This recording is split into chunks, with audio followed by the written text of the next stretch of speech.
ഈ സംഭവം രേഖപ്പെടുത്തുന്നുണ്ട്. ലുഖ്മാനുൽ ഹകീം റളിയല്ലാഹു അൻഹു തങ്ങൾ തന്റെ യജമാനൻ ഒരിക്കൽ ലുഖ്മാനുൽ ഹകീം തങ്ങളോട് പറഞ്ഞു, ലുഖ്മാൻ, ഒരാടിനെ അറുത്ത് ആടിന്റെ നല്ല ഭാഗത്ത് നീ ഒന്ന് കൊണ്ടുവരണം. ലുഖ്മാനുൽ ഹകീം റളിയല്ലാഹു അൻഹു തങ്ങൾ ഒരാടിനെ അറുത്ത് ആടിന്റെ നല്ല ഭാഗമായി അതിന്റെ കൽബും അതിന്റെ നാവും കൊണ്ടുപോയി കൊടുക്കുന്നു.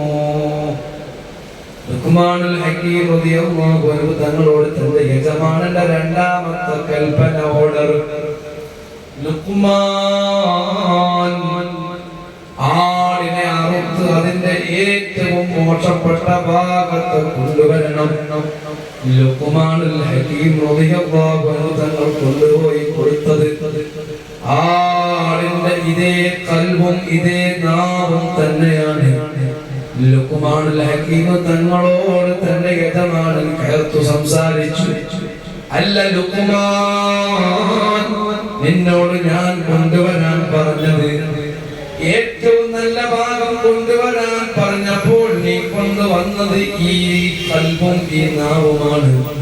എന്നാൽ ഏറ്റവും മോശപ്പെട്ട ഭാഗം കൊണ്ടുവരാൻ പറഞ്ഞപ്പോഴും ഈ കൽബും ഈ നാവും തന്നെയാണല്ലോ. ലുഖ്മാനുൽ ഹകീം തങ്ങൾ മറുപടി പറഞ്ഞ്, യജമാനനെ, ഇത് രണ്ടും നന്നായാൽ മനുഷ്യൻ മൊത്തം നന്നായി പോയി, ഇത് രണ്ടും മോശമായാൽ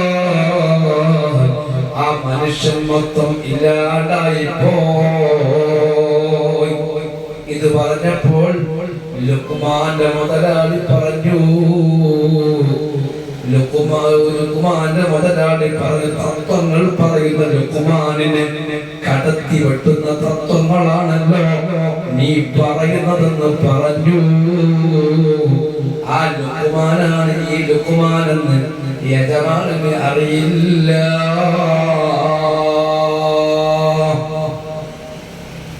ആ നിലക്ക് നമ്മളെ സംബന്ധിച്ചിടത്തോളം ഏറ്റവും പ്രധാനപ്പെട്ടതാണ് കൽബ് എന്നത്. ഒരു കൽബിയായി ഒരു മുഅ്മിനായ മനുഷ്യൻ ഒരു ദിവസം എങ്ങനെയാകണം? ആദരവായ റസൂലുള്ളാഹി സ്വല്ലല്ലാഹു അലൈഹി വസല്ലം തങ്ങൾ മഹാനരായ സയ്യിദുനാ അനസ് ഇബ്നു മാലിക് റളിയല്ലാഹു അൻഹു തങ്ങളെ ഓ കുഞ്ഞുമോനെ എന്ന് നബി സല്ലല്ലാഹു അലൈഹി വസല്ലം തങ്ങൾ വളരെ സ്നേഹത്തോടെ വളരെ ലാളനയോടെ ബഹുമാനപ്പെട്ട അനസ് തങ്ങളെ വിളിച്ചിട്ട് മുത്തുനബി സല്ലല്ലാഹു അലൈഹി വസല്ലം തങ്ങൾ പറയാണ്, ഇദാ ഖദർത അൻ തുസ്ബിഹ വ തുംസിയ വലൈസ ഫീ ഖൽബിക ഖിശ്ശുൻ ഫഫ്അൽ, നീ അങ്ങനെ ചെയ്യേ. നേരം വെളുത്ത് വൈകുന്നേരമാകുന്നതിനിടയിൽ ഒരാളോടും വ്യത്യാസമില്ലാതെ, ഒരാളോടും വെറുപ്പില്ലാതെ, ഒരാളോടും കുശുമ്പില്ലാതെ, ഒരാളോടും ദേഷ്യമില്ലാതെ നിനക്ക് ജീവിക്കാൻ സാധിച്ചാൽ മോനെ നീ അങ്ങനെ ചെയ്യേ. പിന്നീട് നബി സല്ലല്ലാഹു അലൈഹി വസല്ലം തങ്ങൾ പറഞ്ഞു, പിന്നീട് നബി സല്ലല്ലാഹു അലൈഹി വസല്ലം തങ്ങൾ എന്നോട് പറഞ്ഞു, ദാലിക മിൻ സുന്നതി, അതെന്റെ സുന്നത്തിൽപ്പെട്ടതാണ്. വമൻ അഹ്യ സുന്നതി, ആരെങ്കിലും എന്റെ സുന്നത്തിനെ ജീവിപ്പിച്ചാൽ ഫഖദ് അഹബ്ബനി, അവൻ എന്നെ ഇഷ്ടപ്പെട്ടു.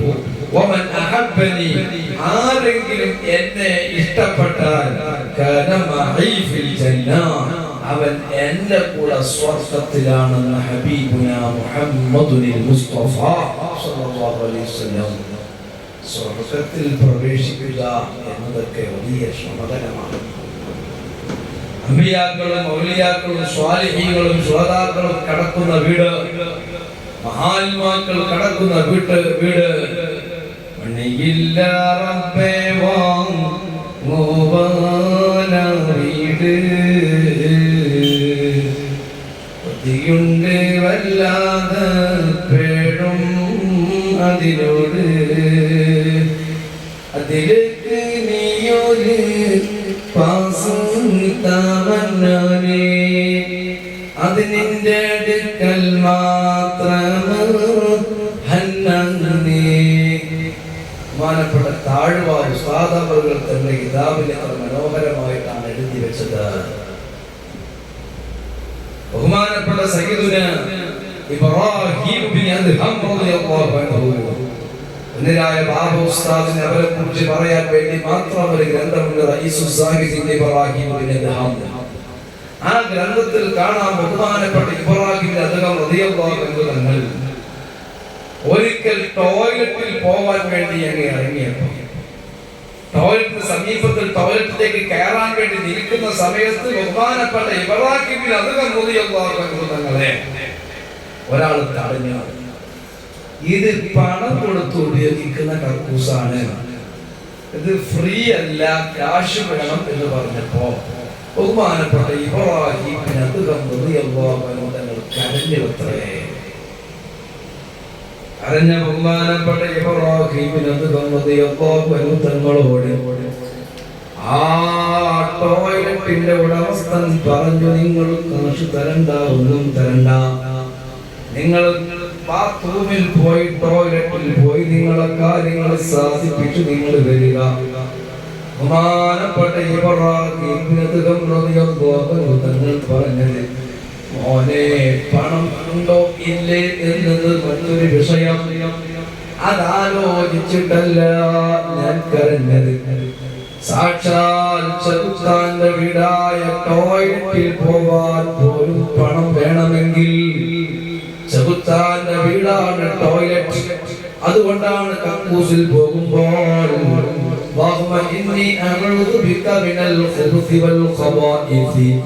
എന്ന ദിക്ർ ചൊല്ലിയിട്ടാണല്ലോ, ഇടത്തുകാലി വെച്ചിട്ടാണല്ലോ ടോയ്ലറ്റിൽ പ്രവേശിക്കേണ്ടത്. അല്ലാഹുവേ, ആൺ പിശാചിൽ നിന്നും പെൺ പിശാചിൽ നിന്നും നിന്നോട് ഞാൻ കാവൽ ചോദിക്കുന്നു എന്നും പറഞ്ഞിട്ടല്ലേ ടോയ്ലറ്റിൽ കയറേണ്ടത്. ആ ടോയ്ലറ്റിൽ കയറാൻ പോലും പണം വേണമെങ്കിൽ റബ്ബ് സുബ്ഹാനഹു വ തആലയുടെ അമ്പിയാക്കൾ, ഔലിയാക്കൾ, സ്വാലിഹീങ്ങൾ, ശുഹദാക്കൾ കിടക്കുന്ന വീട്ടിലേക്ക് അമലുകളാകുന്ന ഇബാദത്തുകളാകുന്ന ധാരാളം സമ്പാദ്യമില്ലാതെ കിടക്കാൻ കഴിയൂലല്ലോ എന്നാലോചിച്ചത് കൊണ്ടാണ് ഞാൻ ഇങ്ങനെ പൊട്ടിക്കരഞ്ഞത്. മണിയില്ല റബ്ബേ വാങ്ങുവാന് വീട്, കൊതിയുണ്ട് വല്ലാതപ്പെടും അതിലോട്, അതിലേക്ക് നീ ഒരു പാസ് തമന്നാനേ, അത് നിന്റെ അടുക്കൽ മാത്രമാണ്.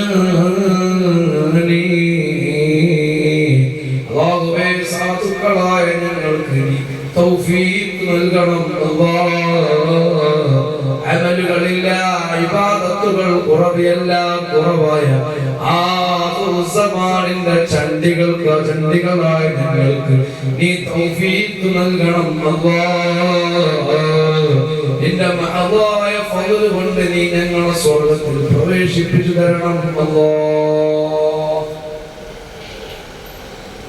സ്വർഗ്ഗത്തിൽ പ്രവേശിക്കാൻ അത്രയും മഹാന്മാക്കളൊക്കെ ആഗ്രഹിച്ച കേട്ടോ, അണിയില്ല റബ്ബെ വാങ്ങുവാൻ ആ വീട്, ആ സ്വർഗം അത് വാങ്ങാനുള്ള അമലുകളാകുന്ന മണി പണം എന്റെ കയ്യിലില്ല. അങ്ങനെയുള്ള സ്വർഗത്തെയാണ് നമ്മൾ ഇങ്ങനെ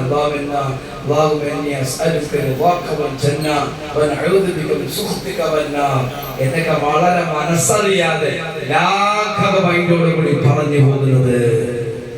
മഹാന്മാക്കളൊക്കെ ആ സ്വർഗത്തെ അത്രയും പ്രതീക്ഷിച്ച് കാക്ഷിച്ചതാണ്. അവർ അതിനുവേണ്ടി രാത്രിയിൽ ഉറക്കമൊഴിച്ച് പണിയെടുത്തവരാണ്.